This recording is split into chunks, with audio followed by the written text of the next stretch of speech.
Hi, welcome back to Joe Blogs. In this episode, I want to provide you with an update on what's happening in Bangladesh. Now, Bangladesh is a country that I covered back in August of 2022, and at that time the country was in desperate need of a bailout. Bangladesh is a net importer of energy products and, like a lot of developing countries, has struggled since Russia's invasion of Ukraine, when we saw the price of oil and coal and food and other commodities spike. It caused major problems, it caused a massive loss of reserves, and Bangladesh has been struggling ever since that situation started. Now, in this video, I'm pleased to advise that the IMF have now approved a $4.7 billion loan facility to Bangladesh. So this is basically the bailout that Bangladesh needed. So in today's video, I'll have a quick recap on Bangladesh. We'll have a look at the imports and the exports, the balance of trade, the current account, what's going on with regards to inflation and interest rates. We'll then have a look at the IMF announcement, and we'll talk about why the IMF has approved this deal, but still hasn't approved the deals for Pakistan and Sri Lanka, because both of those countries are in exactly the same situation. They urgently need a bailout. But the IMF does have certain terms and conditions and requirements that it expects a government to sign up to before it can get its hands on this money. So I'll have a quick comparison of those three countries, and then finally today I'll wrap up with my summaries to what are things likely to happen in Bangladesh over the course of the next 3 to 6 months, and what the impact of that will be on the global economy. So before we get started, if I could ask you for a thumbs up at some point during this video if you're enjoying the content. Please subscribe if you haven't done so already. Don't forget, I always include chapters, so you can pick and choose what you'd like to see if you don't have time to watch everything. And if you would like to support the channel, please have a look below where you'll find links to YouTube's Super Thanks and membership, as well as Buy Me a Coffee and Patreon. And as always, thank you so much to everyone that has supported the channel. Really appreciate it. Bangladesh is located in the northeastern part of the Indian subcontinent in the delta of the Ganges and Jamuna rivers. Bangladesh is currently ranked as the 8th largest country in the world by population. Current population is just over 171 million. And because of the relatively small geographic size of the country, it's one of the most densely populated countries in the world. Bangladesh was formerly part of India, which was under British rule between 1700 and 1947. The land area now called Bangladesh was mainly a delta formed by the Ganges and Jamuna rivers in the northeastern province of the Indian subcontinent, and was protected by forests to the west and a myriad of watercourses in the centre. As a result of this, the area was relatively inaccessible and became home to a distinctive regional culture, and the area became known as Bengal. When the British colonial rule of India ended in August 1947, two new countries, India and Pakistan, were born, and Bengal was split between them. West Bengal went to India, and East Bengal formed the eastern wing of Pakistan, which was bisected by a vast tract of northern India. East Bengal was ruled by Pakistan between 1947 and 1971. Bengali discontent against Pakistani rule started to rise in the late 1960s, and a number of military disturbances took place in the country before Bangladesh declared its independence on the 26th of March 1971. However, independence has proved to be challenging for Bangladesh, and over the last 50 years, it's faced a variety of political turmoil, military coups, natural disasters, widespread poverty, and some famine. The main resources that Bangladesh has today are its people and its land. It's one of the most fertile land areas in the world, so it can grow lots of crops, and it's got lots and lots of people. As I mentioned at the start of the video, the density of population in Bangladesh is amongst the highest in the world. And as a result of this, the main industry in terms of exports is the production of garments and clothing. Almost half the population are employed in this industry, with the other main form of employment being agriculture. In addition to the people in employment, a large portion of the population are working on a subsistence agriculture basis. So that means that they're working in the fields to grow their own food. This chart shows the revenue breakdown of exports for Bangladesh. And as you can see, exports are entirely dominated by the production of clothing. Bangladesh offers low-cost labour for the rest of the world, and the country has large factories that are producing huge volumes of clothing. And you can see from the geographical split that these clothes are sent all around the world. This chart shows the breakdown of the goods that are imported into Bangladesh, and as you can see, there is a large variety of categories that Bangladesh are importing. They don't have a lot of their own natural resources, and so they're therefore importing a lot of energy products. They're importing some raw materials to be used in the manufacturing of clothing, and they're also importing large amounts of food. In terms of which countries they're sourcing these goods from, China and India represent the two largest trading partners in terms of imports. This chart shows the movement in GDP over the last 10 years in Bangladesh, and as you can see, there has been a steady growth in the total GDP from the country. And in 2021, total GDP was above $416 billion. And this chart shows the GDP per capita. So this metric is looking at the gross domestic product per person. And the reason that I wanted to highlight this is because of the rapid growth in the population in Bangladesh. They've got an explosion in terms of the number of people. And you can see that GDP per capita has also been rising. So this is positive news, because the concern when you've got a rising population is that if GDP per capita is falling, then that obviously means that more people are adding less value to the economy. However, what we're seeing from this chart is that as the population is growing, so is the GDP. So that's a positive from Bangladesh's perspective. This chart shows the movement in the value of the Bangladeshi taka against the US dollar over the course of the last 4 years. And the reason that I wanted to go back 4 years is really to show how the value has depreciated over the course of the last 12 months. You can see that back in January 2019, one US dollar equated to around 84 Bangladeshi taka. And by the start of May 2022, the exchange rate was sitting at around 85. So there was virtually no movement for 3 years. However, over the course of the last 12 months, we've seen a marked deterioration in the value of the taka, and the exchange rate is now trading for around 105 taka to $1 US. And this has proved to be a major problem for Bangladesh for 2 reasons. Firstly, it's a net importer of energy products. It needs all of those energy products to keep the economy moving. And the problem that a country like Bangladesh has when the value of its currency falls is that energy products are all benchmarked in US dollars in the international markets. So that means that all of the energy products that they're buying are increasing in price in terms of Bangladeshi taka. So that makes those purchases more expensive and also puts pressure onto inflation. And in addition to those fuel purchases, as we saw earlier in the video, the largest single category of imports is cotton. Bangladesh has to import the raw materials for its textile industry. And when the value of the taka falls, that means that relatively those purchases become more expensive. So a drop in the value of the currency is really bad news from Bangladesh's point of view. And of course, on top of the drop in the currency, there's also been an increase in prices in the international markets. So following Russia's invasion of Ukraine, we saw a spike in oil and other commodity prices. So that meant that those purchases became more expensive. And then when you add on top the fall in the value of the currency, it's a double whammy.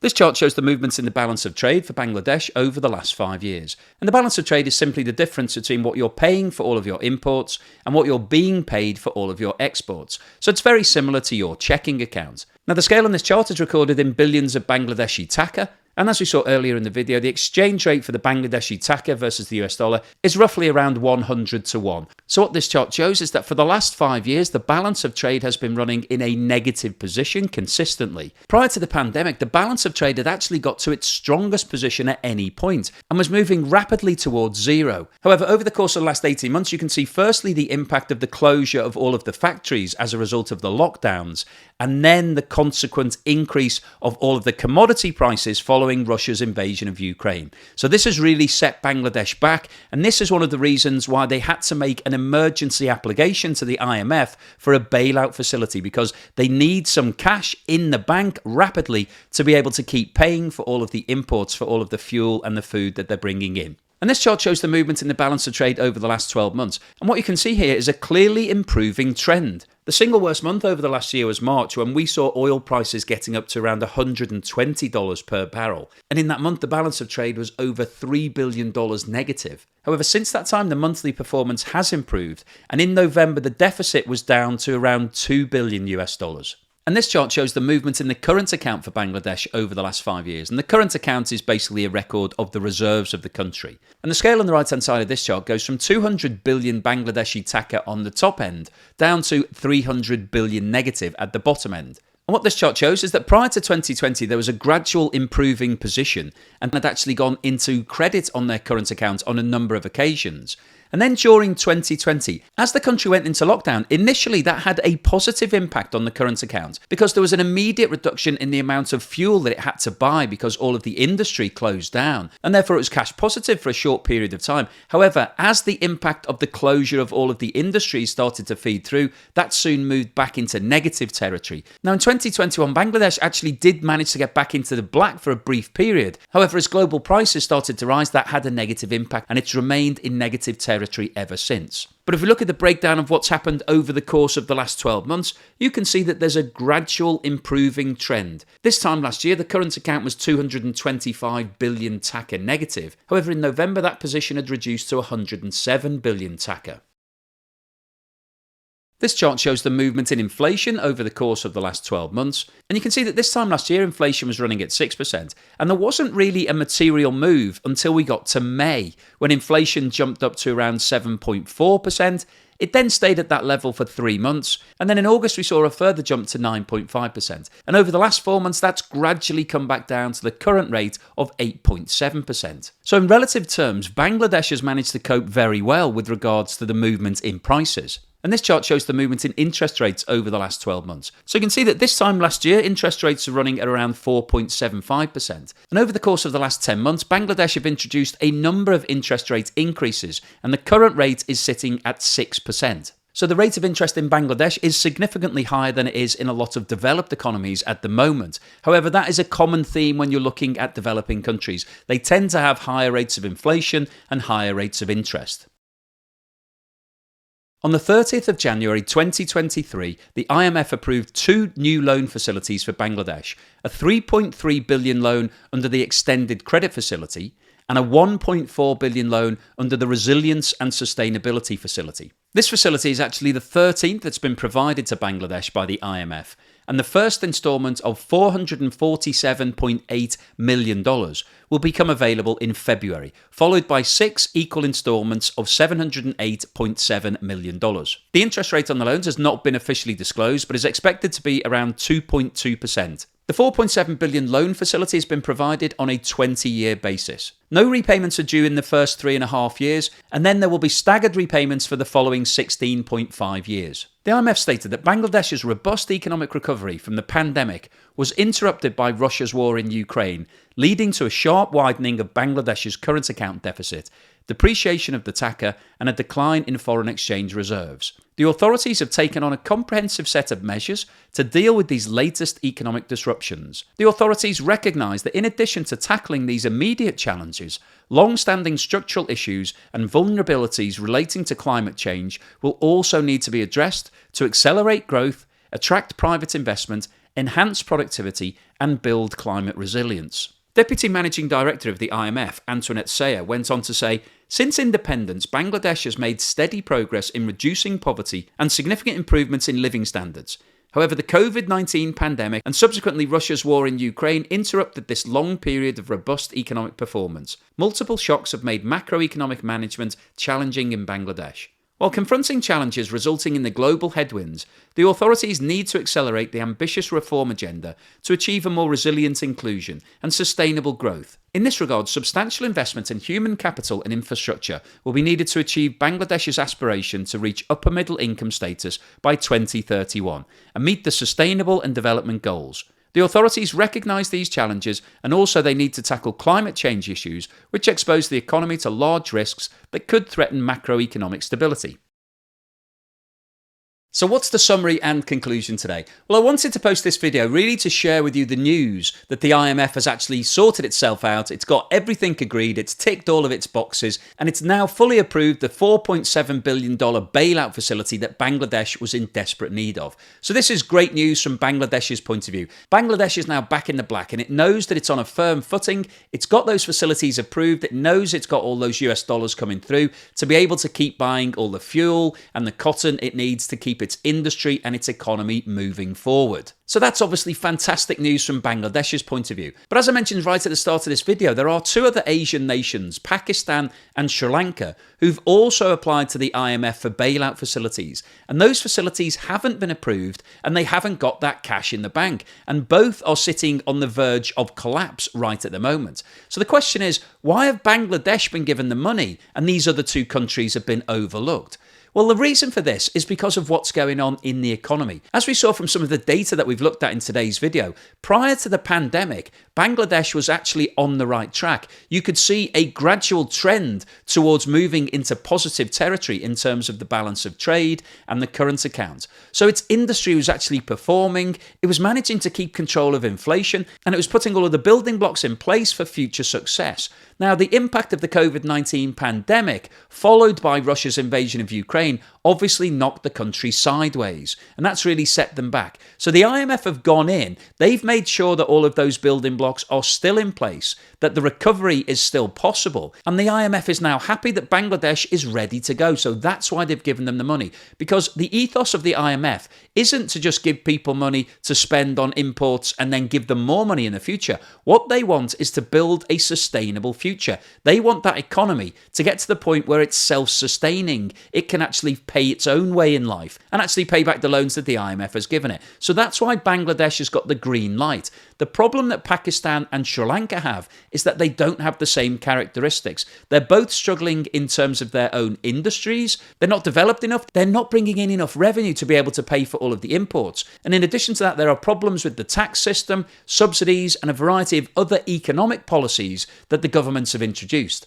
So until Sri Lanka and Pakistan sort out all of those problems, they won't get the green light from the IMF and they won't get that money. But as I reported in a recent video, Pakistan are now doing everything to try to get that cash in the bank because they're rapidly running out of foreign reserves. And if they do get to the point where they can't pay for those imports, then that could lead to economic collapse. We could see blackouts, we could see industry closing down, and that's going to be very difficult to come back from Pakistan's point of view. So Sri Lanka and Pakistan are not in the same position as Bangladesh. That's why Bangladesh have managed to get hold of this cash and those two countries haven't. Now, in terms of what's going to happen in Bangladesh over the course of the next 3 to 6 months, obviously they've been given a lifeline. They've got access to this capital, but they need to focus on getting their industry operating to the maximum potential, to get productivity up, to get some of that cash in from all of the overseas sales and start building the economy back up again. And clearly the Bangladeshi authorities have been focused on making sure they're doing all of the right things to get the IMF happy to get that money.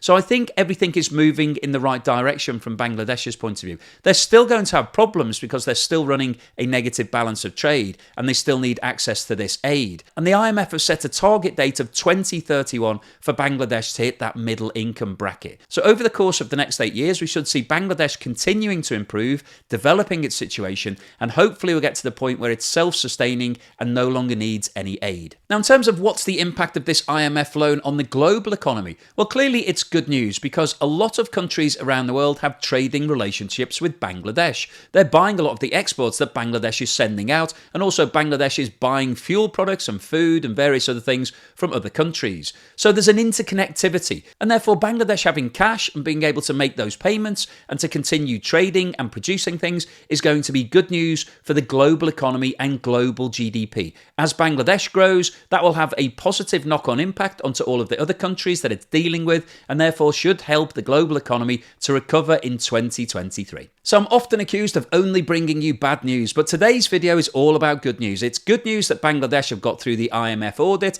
It's good news that they've had the sign-off. It's good news that they've got cash in the bank, and it's good news that they'll be able to carry on as normal. So hopefully you've enjoyed today's episode. If you have, then please give me a thumbs up, and thank you so much for watching this video all the way through to the end.